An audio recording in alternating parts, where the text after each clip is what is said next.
ہمیں اس عہد و پیمان کو بھلانا نہیں ہے جو ہم کر کے آئے ہیں۔ سورۃ الذاریات آیت نمبر 56 میں ارشاد فرماتا ہے اللہ رب العزت، وَمَا خَلَقْتُ الْجِنَّ وَالْإِنسَ إِلَّا لِيَعْبُدُونِ، میں نے جن اور انسان کو نہیں پیدا کیا مگر اسی لیے کہ میں انہیں اپنی عبادت کا حکم کروں، اور اس لیے پیدا کیا کہ وہ میری معرفت حاصل کریں۔ تو حکم الہی ہے کہ صرف اللہ کی عبادت کرو، اور حکم الہی ہے کہ اس کی معرفت حاصل کرو، اپنے رب کو پہچانو۔ تو ہم اپنے رب کو پہچاننے کے لیے دنیا میں آئے ہیں، اس کی عبادت کرنے کے لیے آئے ہیں، اس کی فرما برداری کرنے کے لیے آئے ہیں، اس کی نافرمانی کرنے کے لیے نہیں آئے ہیں۔ آپ یاد کرو، جب آپ قرآن کریم کی تلاوت کرو گے تو آپ پڑھو اس آیت کریمہ کو جس میں اللہ رب العزت نے فرشتوں سے خطاب فرمایا، وَإِذْ قَالَ رَبُّكَ لِلْمَلَائِكَةِ إِنِّي جَاعِلٌ فِي الْأَرْضِ خَلِيفَةً۔ اور یاد کرو جب اللہ نے فرشتوں سے فرمایا میں زمین میں ایک خلیفہ بنانے والا ہوں، زمین میں ایک خلیفہ بناؤں گا،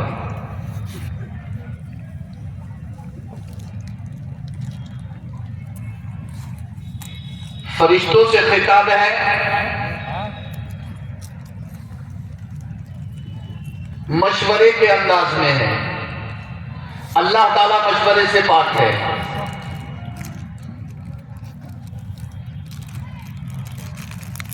اللہ کو اس کی حاجت نہیں ہے، اللہ کو کسی سے مشورے کی ضرورت نہیں ہے۔ لیکن آپ انداز دیکھیں، انی جاعل فی الارض خلیفہ، میں زمین میں خلیفہ بناؤں گا، بنانے والا ہوں۔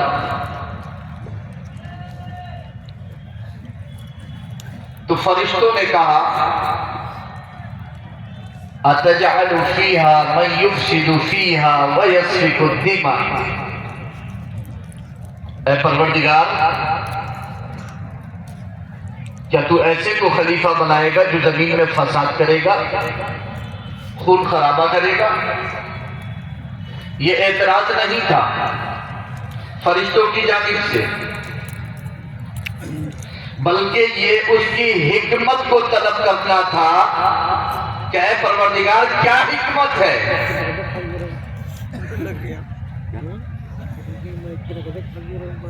یہ تو خون خرابہ کریں گے، فساد کریں گے، زمین میں فساد مچائیں گے، خون خرابہ کریں گے،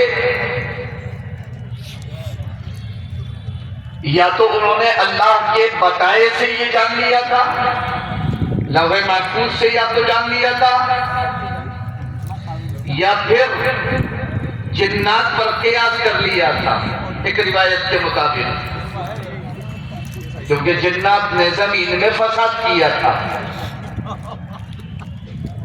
خون خرابہ کیا تھا۔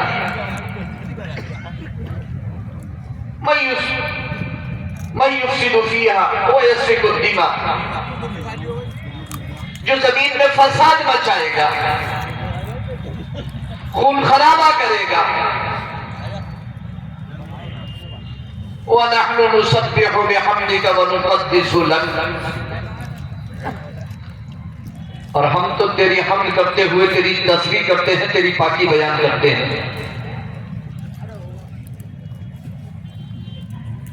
یہ بھی ہو سکتا ہے کہ انہوں نے یہ طلب رکھی ہو کہ زمین میں ہم کو بسا دیا جائے، کیونکہ ہم تیری تسبیح کرتے ہیں، تیری پاکی بیان کرتے ہیں، اور تیری خوبیاں بیان کرتے ہیں، تیری پاکی بیان کرتے ہیں۔ اور ان کی اس طلب سے پتہ چلتا ہے کہ زمین میں بسنے کے قابل تو وہی لوگ ہیں کہ جو اللہ کی پاکی بیان کریں اور اس کی حمد کریں.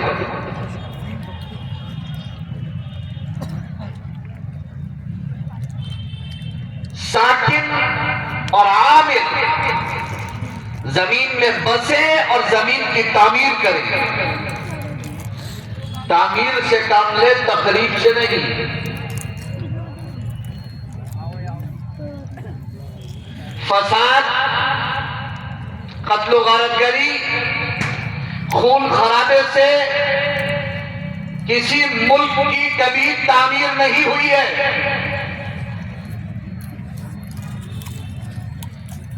روئے زمین پر کوئی حصہ تاریخ کا اٹھا کر کے دیکھ لیجئے آپ.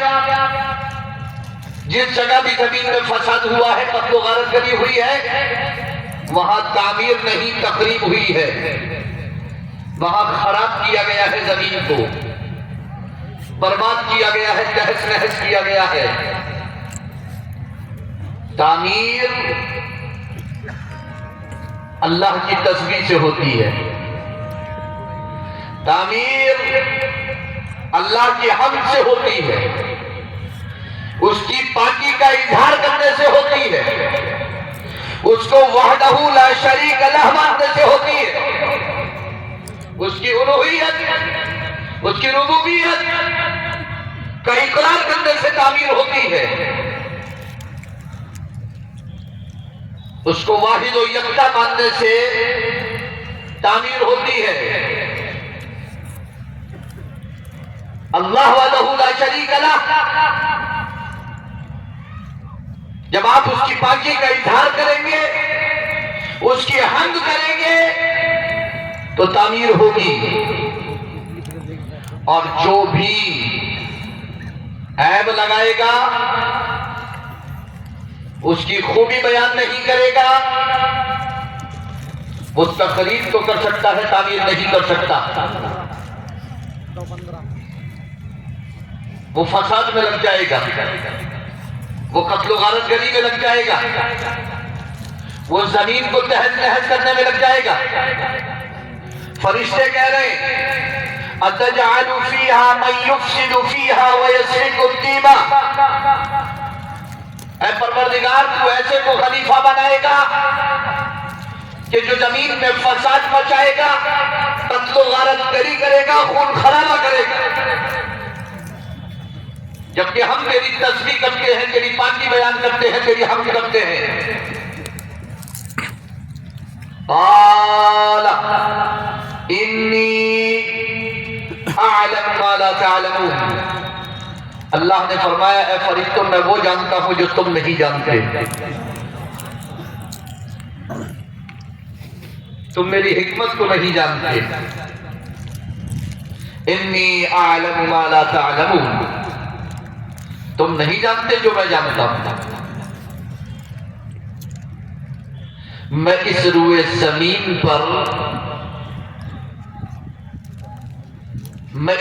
زمین پر سورج، چاند اور تارے اتار دوں گا. سورج جانتے ہو کون ہے؟ انبیاء. چاند جانتے ہو کون ہے؟ علماء. تارے جانتے ہو کون ہے؟ اہل ایمان، مومنین.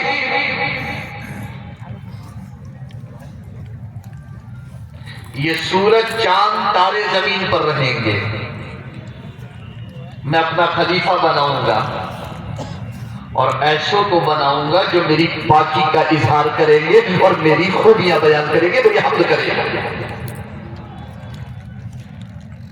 میری تسبیح کریں گے، میری تقدیس کریں گے، میری تمجید کریں گے، میری تحمید کریں گے، میری تکبیر کریں گے، میری بڑائی بیان کریں گے.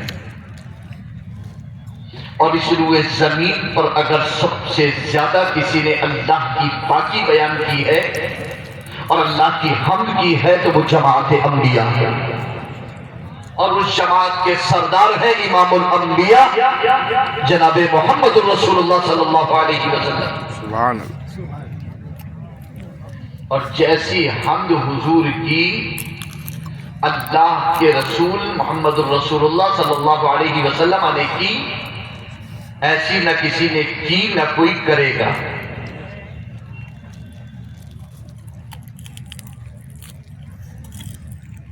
یہ میری تسبیح کریں گے، میری پاکی بیان کریں گے، میری تقدیس کریں گے، میری بڑائی بیان کریں گے۔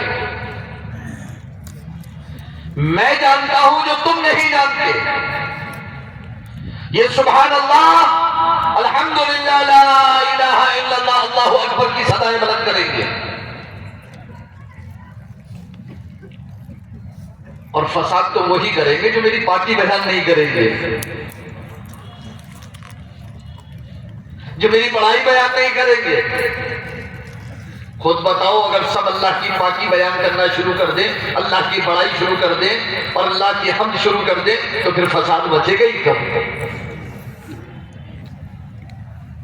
فساد تو بچی اسی لیے رہا کہ اللہ کی پاکی بیان نہیں کر رہے، اللہ کی حمد نہیں کر رہے، اللہ کا ذکر نہیں کر رہے، یاد الہی سے غافل ہو رہے۔ جب یاد الہی سے غافل ہو رہے تو فتنہ اور فساد ہو رہے ہیں۔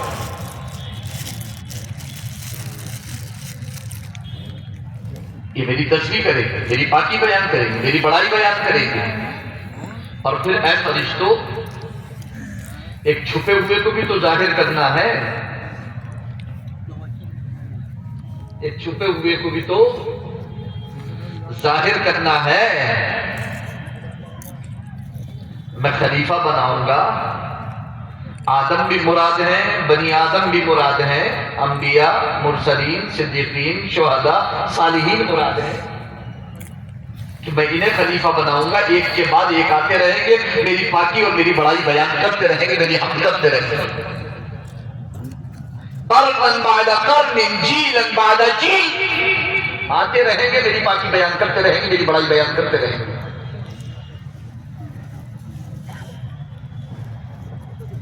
اور جب آدم کو پیدا کروں گا تو ظاہر ہو جائے گا کہ کون میرا فرما بردار ہے، کون نافرمان ہے۔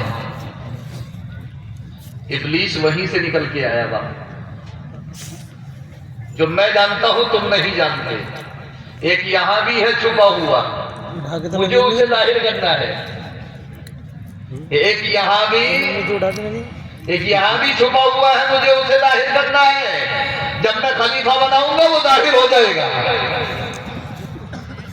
خلیفہ بنایا اور حکم فرمایا اسجدوا لآدم، سجدہ کرو آدم کو۔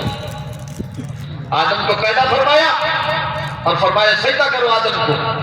تمام فرشتوں نے جو اللہ کی تسبیح اور حمد کرتے تھے سجدہ کیا، نافرمان نے سجدہ نہیں کیا۔ نافرمان نے سجدہ نہیں کیا، اللہ کا حکم نہیں بجا لایا، اللہ کا حکم نہیں بجا لایا۔ اللہ کا حکم بجا لانا ہی جنت کا حقدار بناتا ہے، اور جو حکم نہیں بجا لاتا اسے اتار کر نیچے رکھ دیا جاتا ہے۔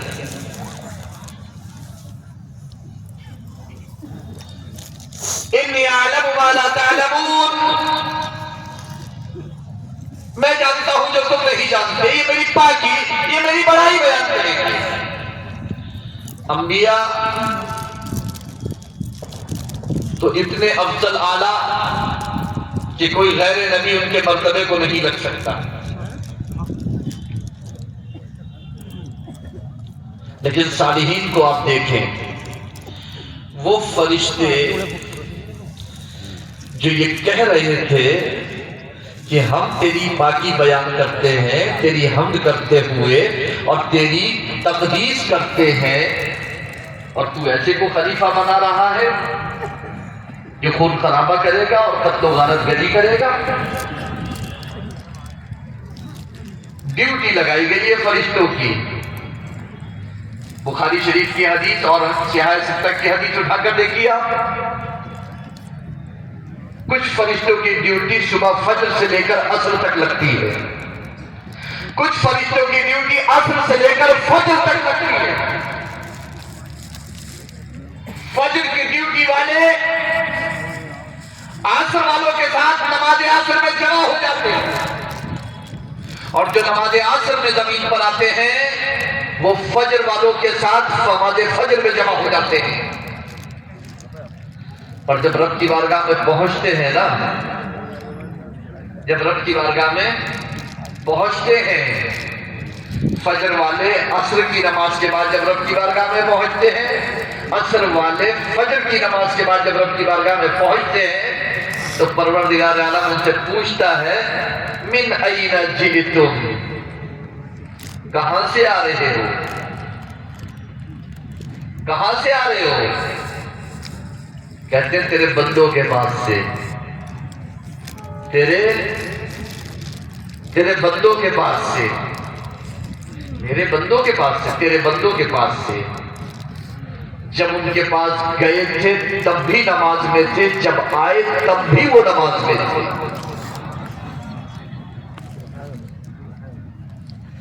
اتیناہم وہم یصلون، جب ان کے پاس آئے تو نماز میں تھے، جب فجر میں ہم پہنچے تو وہ نماز پڑھ رہے تھے۔ اتیناہم وہم یصلون، جب ہم فجر میں پہنچے تو نماز پڑھ رہے تھے۔ وجئناک وہم یصلون، اور جب عصر سے نمٹ کر تیرے پاس آئے تو بھی وہ عصر کی نماز میں۔ اور جب عصر سے فجر والے پہنچتے ہیں تو وہ بھی یہی کہتے ہیں پروردگار جب ان کے پاس گئے تھے تب بھی وہ نماز میں تھے، تیرے پاس آئے ہیں تب بھی وہ نماز میں۔ یہ راز کھلتا ہے فرشتوں، یہ وہی ہے جن کے بارے میں تم پوچھ رہے تھے کہ یہ تو فساد مچائیں گے، یہ تو خون خرابہ کریں گے۔ اب تو تم ہی گواہی دے رہے ہو کہ ہم آئے تو وہ نمازیں پڑھ رہے تھے، تسبیح کر رہے تھے، تقریر کر رہے تھے، پارٹی بجا رہے تھے۔ تمہیں صبح بھیجا تو بھی وہ نماز میں تھے، تمہیں شام بھیجا تو بھی وہ نماز میں تھے، تمہیں پوری رات روکا تب بھی وہ نماز میں تھے، تم صبح آئے تب بھی کہہ رہے ہو کہ تم تو کہہ رہے تھے کہ فساد مچائیں گے۔ فساد تو وہی مچائیں گے جو میری بارگاہ میں حاضر نہیں ہوں گے، جو میری پاکی اور میری بڑائی بیان نہیں کرے، جو 5 بار میری بارگاہ میں حاضر ہو رہے، وہ فساد کیسے بچا سکتے ہیں؟ وہ قتل و غارت میری کیسے کر سکتے ہیں؟ وہ خون خرابہ کیسے کر سکتے ہیں؟ وہ ناحق کسی پر کسی کی جان کیسے لے سکتے ہیں؟ وہ کسی پر ظلم کیسے کر سکتے ہیں؟ وہ تو میری پاکی بیان کرنے والے ہیں، میری بڑائی بیان کرنے والے ہیں، وہ تو نمازیں پڑھنے والے ہیں، وہ تو روزہ رکھنے والے ہیں، وہ تو حج کرنے والے ہیں، وہ تو طواف کرنے والے ہیں، وہ تو زکات دینے والے ہیں، وہ تو صدقات و خیرات کرنے والے ہیں، وہ تو غریبوں، یتیموں، فقیروں، مسکینوں، بیواؤں کا سہارا ہے، ان کی دیکھ بھال کرنے والے ہیں۔ یہ تو قیامت کے دن پتہ چلے گا جب پوچھا جائے گا ما سلککم فی سقر، جس وجہ سے جہنم میں پہنچ گئے، قالوا لم نک من المصلین ولم نک نطعم المسکین، نمازیں نہیں پڑھتے تھے اور مسکینوں کو کھانا نہیں کھلاتے تھے، زمین میں صرف فساد کرتے تھے، اللہ کی عبادت نہیں کرتے تھے۔ مسلمان زمین پر اللہ کی عبادت کے لیے آئے ہیں، فساد مچانے کے لیے نہیں آئے ہیں۔ ہمارے نبی نے بھی فرمایا المسلم من سلم الناس من لسانه ويده، المسلم من سلم المسلمون من لسانه ويده، کامل مسلمان تو وہ ہے جس کی زبان سے اور جس کے ہاتھ سے ناحق کسی کو تکلیف نہ پہنچے، نہ کسی مسلمان کو نہ کسی اور کو۔ کامل مومن تو وہ ہے کہ جس کا پڑوسی اپنے جان، مال، عزت و آبرو پر بالکل بے خوف بے خطر ہو جائے، مجھ سے کوئی یہ خوف نہ ہو کہ اس سے میری جان کو کوئی نقصان پہنچے گا یا میری عزت کو کوئی نقصان ہوگا۔ کامل مومن تو وہ ہے، اور یہ وہی لوگ ہیں الذین یذکرون اللہ قیاما وقعودا وعلی جنوبہم ویتفکرون فی خلق السماوات والارض، جو کھڑے، بیٹھے اور لیٹے ہر حال میں اللہ کا ذکر کرتے رہتے ہیں، اور زمین و آسمان کی تخلیق میں غور و فکر کرتے رہتے ہیں۔ وَيَتَفَكَّرُونَ فِي خَلْقِ السَّمَاوَاتِ وَالْأَرْضِ، زمین و آسمان کی جب وہ تخلیق میں غور کرتے ہیں کہ یہ آسمان، یہ زمین، یہ پہاڑ، یہ ندی، یہ نالے، یہ جھرنے، یہ سورج، یہ چاند، یہ ستارے، جب اس میں غور کرتے ہیں تو اس نتیجے پر پہنچتے ہیں کہ یہ اس لیے نہیں ہے کہ ان کی پوجا کی جائے یا ان کی پرستش کی جائے، یہ تو ہمیں اپنے خالق کا پتہ بتا رہے ہیں، یہ تو ہمیں راستہ دکھا رہے ہیں کہ تم اپنے خالق کو پہچانو۔ ہر چیز، چاند، سورج، تارے، ندی، نالے، جھرنے، انسان، جانور، یہ پیڑ پودے، یہ شجر، یہ حجر، یہ سب اللہ کی نشانیاں ہیں۔ یہ سب اس بات کو بتا رہی ہیں کہ خالق اللہ ہے، صانع اللہ ہے، موجد اللہ ہے، کریٹر اللہ ہے، بتا رہی ہیں ساری چیزیں تو بتا رہی ہیں، لیکن چونکہ ان چیزوں کے پاس زبان نہیں ہے، قوت گویائی نہیں ہے، اسی لیے کچھ لوگوں نے انہی کو طاقتور سمجھ کر کے اور انہی کو سب کچھ سمجھ کر کے انہی کی پوجا اور پرستی شروع کر دی۔ کسی نے سورج کی، تو کسی نے چاند کی، تو کسی نے تاروں کی، تو کسی نے ندیوں کی، تو کسی نے نالوں کی، تو کسی نے جھرنوں کی، تو کسی نے پہاڑوں کی، تو کسی نے زمین کی، تو کسی نے آگ کی، تو کسی نے ہوا کی، تو کسی نے کسی نے جانور کی، تو کسی نے انسان کی۔ جبکہ اگر انسان غور کرتا، اپنی تخلیق سے لے کر کے پوری کائنات کی تخلیق میں وہ غور کرتا تو اسے اپنے رب کا پتہ چل جاتا اور اس کے سوا سر کسی کے آگے کبھی نہیں جھکاتا۔ ربنا ما خلقت هذا باطلا، اے ہمارے رب تو نے یہ عبث اور بیکار نہ بنایا، سبحانک، پاکی ہے تیرے لیے، فقنا عذاب النار، تو ہمیں عذاب جہنم سے بچا دے۔ بالکل واضح ہے، ہمیں اللہ کی پاکی بیان کرنی ہے، اللہ کی بڑائی بیان کرنی ہے، ہمیں اللہ کی حمد کرنی ہے۔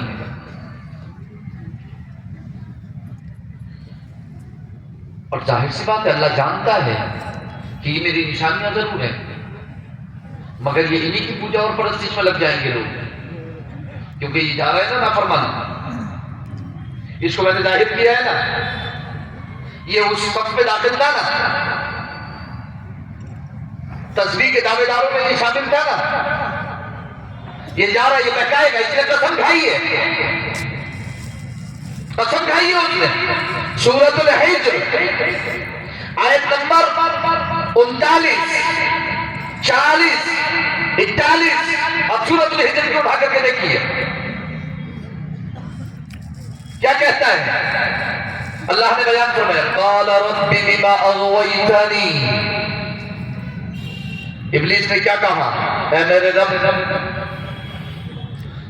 مجھے قسم ہے اس بات کی کہ میں گمراہ کیا گیا، میں مردود بارگاہ ہوا، میں جنت سے نکالا گیا، میں دھتکارا گیا، میں پھٹکارا گیا، میں دھکیل دیا گیا، نکال دیا گیا۔ مجھے بھی اس بات کی قسم ہے، لَأُزَيِّنَنَّ لَهُمْ فِي الْأَرْضِ وَلَأُغْوِيَنَّهُمْ أَجْمَعِينَ، میں زمین میں دنیا کی محبت اور گناہوں کی رغبت کو ان کے لیے مزین اور خوشنما بنا دوں گا۔ یہ تیرے بندے زمین پر جائیں گے تو انہیں خلیفہ بنائے گا، میں انہیں گمراہ کروں گا، دنیا کی محبت، گناہوں کی رغبت کو میں ان کے لیے مزین کر دوں گا، خوشنما بنا دوں گا، وَلَأُغْوِيَنَّهُمْ أَجْمَعِينَ، میں ان سب کو گمراہ کر دوں گا۔ لیکن پھر خود ہی کہتا ہے، قرآن نے بیان کیا، إِلَّا عِبَادَكَ مِنْهُمُ الْمُخْلَصِينَ، مگر تیرے مخلص بندوں پر میرا کوئی زور نہیں چلے گا، جو تیری تسبیح کریں گے، تیری پاکی بیان کریں گے، تیری بڑائی بیان کریں گے، جو نمازیں پڑھیں گے، جو روزہ رکھیں گے، جو حج کریں گے، جو زکوٰۃ دیں گے، جو تیری فرما برداری کریں گے، جو اپنے دلوں کو پاکیزہ کر لیں گے، ان پر میرا کوئی زور نہیں چلے گا، ان پر میرا کوئی زور نہیں چلے گا۔ رب نے کیا فرمایا، قال هذا صراط علی مستقیم، یہ تو نے جس اخلاص کا ذکر کیا نا میرے مخلص بندوں کا، ان کے دل میں، ان کے عمل میں، ان کے کام میں، ان کی بات میں جس اخلاص کا تم نے ذکر کیا نا، ان کے اٹھنے میں، ان کے بیٹھنے میں، ان کے چلنے میں، ان کے کھانے میں، ان کے پینے میں، ان کے پہننے میں، ان کے اوڑھنے میں، ان کے بولنے میں، ان کے چالنے میں، ان کے ملنے میں، ان کے جھلنے میں، ان کے لینے میں، ان کے دینے میں، ان کے نہ دینے میں، ان کے منع کرنے میں، ان کے راضی ہونے میں، ان کے ناراض ہونے میں، ان کا رشتہ رکھنے میں، رشتہ نہ رکھنے میں، رشتہ توڑنے میں، رشتہ جوڑنے میں، کسی کہیں آنے میں، کہیں جانے میں، کچھ کھانے میں، کچھ پینے میں، بیٹھنے میں، لیٹنے میں، سونے میں، چلنے میں، جس میں بھی وہ اخلاص کی دولت سے جب مالا مال ہوں گے نا، تو جس اخلاص کا تو نے ذکر کیا نا، یہی اخلاص تو میری طرف آنے والا سیدھا راستہ ہے۔ اخلاص کا نام قرآن میں صراط مستقیم فرمایا کہ صراط مستقیم صرف اتنا دعویٰ کافی نہیں ہے کہ ہم اہل سنت والجماعت پر ہیں، بلکہ حقیقت میں اہل سنت والجماعت پر وہ ہے، اور صحیح طریقے سے صراط مستقیم پر وہ ہے جس کا ہر قول و فعل خالص اللہ کی رضا کے لیے، جس کا ہر کام، ہر عبادت صرف اللہ کے لیے ہے، باقی اپنے لیے کچھ نہیں کرتا، وہ سب کچھ اللہ کی رضا کے لیے کرتا ہے، ہر کام اللہ کی رضا کے لیے، سب کچھ اللہ کی رضا کے لیے کرتا ہے، واضح طور پر ہے۔ تو الحمدللہ ہم یہاں آئے ہیں اس دنیا میں تاکہ ہم اللہ کی پاکی بیان کریں، اس کی بڑائی بیان کریں، ہم اس کی تسبیح کریں، اس کی تحمید کریں، اس کی تقدیس کریں۔ اور جانتے ہو ایسے لوگوں کو فرشتے